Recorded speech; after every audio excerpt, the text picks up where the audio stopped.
কালো জাদু নিয়ে যত গল্প পড়ি কিংবা শুনি, ততই আমার আপনজনের উপর থেকে বিশ্বাস যেন উঠেই যাচ্ছে। আজকের গল্পটা ঠিক সেরকমই একটা গল্প। জিন ভূতের রাজ্যে তোমাকে স্বাগতম। আমি মাইশাস টাইনি ওয়ার্ল্ড। আজকের গল্পটা শুরু করা যাক। আমি ওসমান, ময়মনসিংহের প্রত্যন্ত গ্রামের এক প্রভাবশালীর ছেলে। আমার বাবা সে এলাকার একজন মাননীয় ব্যক্তি ছিলেন। পরিবারে আমার আব্বু আম্মু ছাড়া আর কেউ নেই। ছোট থেকে আমি মায়ের আদর যত্ন এবং বাবার কড়া শাসনে বড় হয়েছি। বাবা সবসময় আমাকে একটা কথা বলতেন, আমার যত সহায় সম্পদ আছে এই সবই তোমার, কিন্তু যে সম্মান এবং মর্যাদা আমি অর্জন করেছি এটা তোমার না। এই সম্মান এবং মর্যাদা তোমাকে ধরে রাখতে হবে। এমন কোনো কাজ করবে না যাতে তোমার সম্মানে ঠুনকো পরিমাণও দাগ লাগে। বাবার এইসব বড় বড় কথা আমি কখনোই বুঝতাম না, কারণ তখন আমি ছিলাম একটা দুরন্ত বালক। হেসে খেলে খুব ভালো দিন কাটছিল আমার। আমাদের গ্রাম থেকে কয়েকটা গ্রাম পরেই ছিল আমার বড় চাচার বাড়ি। যদিও তারা আমাদের মতো স্বাবলম্বী ছিল না, কিন্তু চাচি আমাকে যথেষ্ট আদর করতেন। তাই মাঝে মধ্যে আমি ওদের ওখানে বেড়াতে যেতাম। এমনই একদিন চাচার বাড়িতে বেড়াতে আসি। চাচি জানালো চাচা বাসায় নেই, জরুরি কাজে শহরে গেছেন। তাই সেদিন ওখানেই থেকে যাই। কিন্তু মাঝরাতে হঠাৎ করে আমার ঘুম ভেঙে যায়। লক্ষ্য করলাম কেউ দ্রুত দরজা দিয়ে বের হয়ে গেল। কাপড় দেখে আমার চাচির মতো মনে হলেও সেদিকে পাত্তা দিলাম না, কারণ কোনোভাবে আমার বৃদ্ধ আঙ্গুলটা কেটে গিয়েছিল এবং সেখান থেকে রক্ত পড়ছিল। কোনো রকম একটা কাপড় দিয়ে আঙ্গুলটা বেঁধে বাইরে গিয়ে দেখলাম কেউ নেই।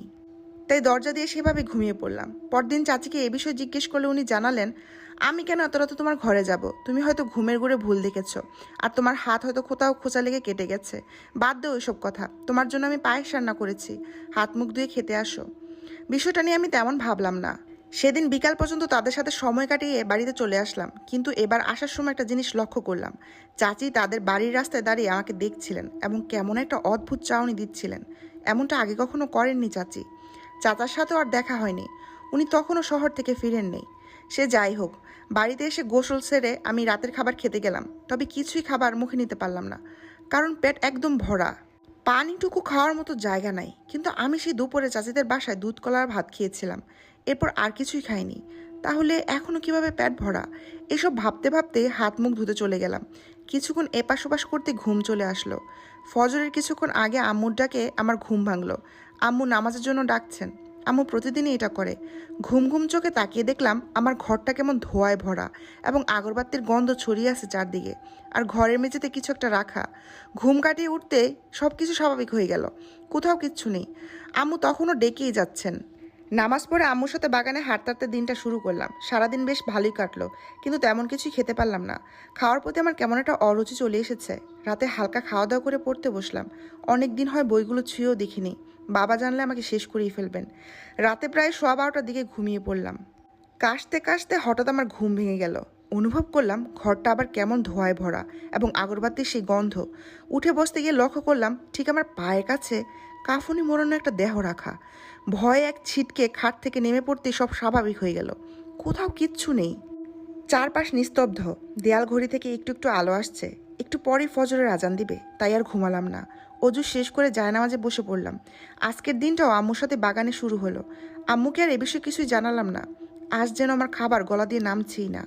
খেতে গেলেই মনে হচ্ছে পেট ভরা। সারাদিনও কিছু খেতে পারলাম না পানি ছাড়া। বিষয়টা হয়তো আম্মু লক্ষ্য করেছেন, তাই রাতে আমার ঘরে এসে জিজ্ঞেস করলেন, তোমার শরীর কি ঠিক আছে? কোনো সমস্যা হচ্ছে কি? আমি কিছু বলতে গিয়েও না সূচক উত্তর দিলাম। আম্মু কিছুক্ষণ আমার মাথায় হাত বুলিয়ে দিলেন। আম্মুকে কাছে পেয়ে আমি কখন ঘুমিয়ে পড়েছি খেয়াল নেই। আজকেও সে আগরবাতির গন্ধে আমার ঘুম ভেঙে গেল। ঘুম ঘুম অবস্থায় হাত দিয়ে আম্মুকে খুঁজলাম। আম্মু আমার পাশেই শুয়ে আছেন। আম্মুকে জড়িয়ে ধরলাম, কিন্তু আম্মুর শরীর কেমন অদ্ভুত রকমের ঠান্ডা হয়ে আছে। আম্মুর দিকে ফিরতেই একটা গতকালের কাফনে মোড়া দেহ ঠিক আমার পাশের বালিশে শুয়ে আছে। আমার শির ধারা পর্যন্ত কুজো হয়ে গেল। নিজের সর্বশক্তি দিয়ে একটা চিৎকার দিয়ে সেখানে জ্ঞান হারালাম। জ্ঞান ফিরল পরদিন দুপুরবেলা। পাশে আম্মু কাঁদতে কাঁদতে চোখ লাল করে ফেলেছেন। আমার জ্ঞান ফিরেছে দেখে জড়িয়ে ধরলেন। আমিও স্বাভাবিক হয়ে উঠে বসলাম। পাশে আমাদের পারিবারিক হুজুর এবং ডাক্তার উপস্থিত ছিলেন। আমাকে জিজ্ঞেস করলেন কি হয়েছিল। আমি তাদের পূর্বের সব ঘটনা খুলে বলি। হুজুর বললেন হয়তো কারো নজর লেগেছে। আমি কিছু পানি পড়া দিয়ে যাচ্ছি, সকাল সন্ধ্যা ঘরে ছিটিয়ে দিবেন, ইনশাল্লাহ সব ঠিক হয়ে যাবে। ডাক্তারও তার কিছু ফর্মালিটি কাজ করে চলে গেলেন। দুপুরে আম্মু খাবার নিয়ে আসলেন, কিন্তু এক ফোঁটা খাবারও আমি খেতে পারলাম না। মুখে নিলেই বমি চলে আসতো। এমনকি আজ আমি পানিও খেতে পারলাম না। আম্মুকে যথেষ্ট চিন্তিত দেখালো। আমি নিজেও বুঝতে পারছিলাম না এগুলো কি হচ্ছে। সন্ধ্যার পর থেকে একটা গন্ধ আমার নাকে আসতে লাগলো। না, সে আগরবাতির গন্ধ না, এটা অন্যরকম একটা পচা গন্ধ। এরকম গন্ধ আমি আগে কখনো অনুভব করিনি। রাতে আম্মু খাবার নিয়ে এসে বললেন, তোমার ঘরে এটা কিসের গন্ধ, ঢোকাই যাচ্ছে না। আম্মু আমাকে তার ঘরে নিয়ে গেলেন, কিন্তু গন্ধটা আমি এখনো অনুভব করতে পারছিলাম, যেন আমার সাথে সাথে গন্ধটাই ঘরে চলে এসেছে। যাই হোক, রাতেও তেমন কিছু খেতে পারলাম না। বিগত কয়েকদিন ধরে খাওয়া দাওয়া ঠিকমতো না হয় আমার শরীর অনেক দুর্বল হয়ে পড়েছিল, তাই বিছানা গিয়ে ঘুমিয়ে পড়লাম। আজও আমার ঘুম ভেঙে গেল সে আগরবাতির গ্রানে। ঘর আগের মতো ধোঁয়াময় এবং মেঝেতে সে দেহটা রয়েছে, তবে আজকে দেহের মুখের বাঁধনটা খোলা, তাই চেহারা দেখা যাচ্ছে। খুব পরিচিত মনে হচ্ছে, কোথায় যেন দেখেছি। আমি এক দৃষ্টিতে দেহটার দিকে তাকিয়ে রইলাম। হঠাৎ আম্মু নড়াচড়ায় আমার হুঁশ ফিরল। আম্মু ঘুম থেকে উঠে বমি করতে শুরু করলেন এবং বলতে শুরু করলেন, এত বাজে গন্ধ, আমার নাড়ি বুড়ি বের হয়ে আসছে। উনি ঘর থেকে বের হয়ে গেলেন, বাবাকে ডেকে নিয়ে আসলেন। বাবাও গন্ধটা উপলব্ধি করতে পারলেন। আম্মু আর বাবা মিলে আমাকে বসানোর চেষ্টা করলেন। এবার আমরা তিনজনে অনুভব করলাম গন্ধটা ঘর থেকে নয়, আমার আশপাশ থেকে আসছে। কারণ আমি যেখানেই যাচ্ছি গন্ধটা সেখান থেকে পাওয়া যাচ্ছে। তারা দুজনে আমার থেকে দূরে গিয়ে বসে রইলেন। দেখলাম দুজন চোখে চিন্তিত, অদ্ভুত দৃষ্টিতে তাকিয়ে রইলেন আমার দিকে। কিন্তু গন্ধটা আমার কাছে খারাপ লাগছে না, পরিচিত একটা গন্ধ বলে মনে হচ্ছে। এবং আম্মু আর বাবার সামনে আমি সেই দেহটাকে দেখতে পাচ্ছিলাম, ঠিক একইভাবে বসার ঘরে মেঝেতে রাখা আছে। আম্মুকে উদ্দেশ্য করে বললাম, আম্মু দেখো, মেঝেতে একটা দেহ রাখা, এটা কার দেহ?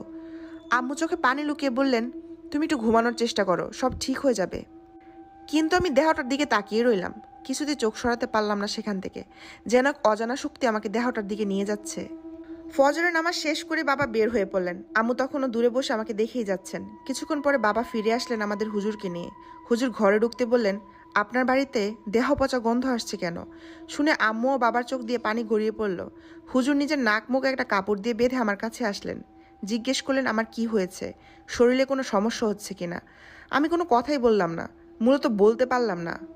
খাওয়া দাওয়ার সাথে সাথে কথা বলার ইচ্ছেটাও চলে গেছে আমার। হুজুর অনেকক্ষণ আমার পাশে বসেছিলেন, অনেক দোয়া দুরুদ পড়লেন, কিন্তু আমি কিছুই বললাম না। এক পর্যায়ে চলে গেলেন। আম্মু ও বাবা আমাকে আমার ঘরে নিয়ে বাইরে থেকে দরজা লাগিয়ে দিলেন। মুহূর্তের মধ্যে সে দেহটা দৃশ্যমান হয়ে উঠল, ঠিক প্রথম দিনের মতোই মেঝেতে রাখা। তবে আজ দেহটার গায়ে অনেক পোকা এবং গায়ের মাংস জোরে জোরে যাচ্ছিল।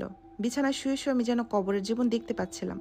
ঘুটঘুটে অন্ধকার একটা রুম, পাশে কাফনে মোড়ানো দেহ, আর সারা ঘরে সে দেহ পচা গন্ধ। আমার নিজের অবস্থা এই দেহটার মতোই। বিগত কয়েকদিন ধরে খাওয়া দাওয়া বন্ধ, পানি পর্যন্ত খেতে পাচ্ছি না। শরীর একদম শুকিয়ে গেছে, শরীরের অনেক জায়গায় খুব চুলকাচ্ছে। মনে হচ্ছে যেন একদল পোকা আমার শরীর খাচ্ছে। আবার শরীর থেকে সে অদ্ভুত পচা গন্ধও আসছে। আম্মু বাবাও কাছে আসতে পারছে না। আমি যেন জীবন্ত একটা দেহ হয়ে আছি। বিকালে বাবা আমার ঘরে আসলেন, আমাকে দেখি তার চোখে পানি ভরে গেল। ততক্ষণে আমি যেন মৃতপ্রায় হয়ে গিয়েছি। কোনো অনুভূতি কাজ করছিল না আমার মধ্যে। একদম দেহের মতো সোজা হয়ে অপলক দৃষ্টিতে তাকিয়ে আছি। আমার সাথে শুয়ে আছে সেই দেহটা। দেহটার অবস্থা আরও খারাপ। তার মুখের বিভিন্ন জায়গা থেকে মাংস জড়ে গিয়ে হাড় বের হয়ে গেছে। চোখগুলো পোকা খেয়ে ফেলেছে এবং পচা গন্ধটা তীব্র থেকে তীব্রতর হয়ে গেছে। লাশটা যেন আমারই প্রতিবিম্ব, কারণ ধীরে ধীরে আমিও তার মতো হয়ে যাচ্ছি। বাবা আর কিছু বললেন না, কাঁদতে কাঁদতে বের হয়ে গেলেন। সন্ধ্যার পর হুজুর আবার আমাদের বাসায় আসলেন।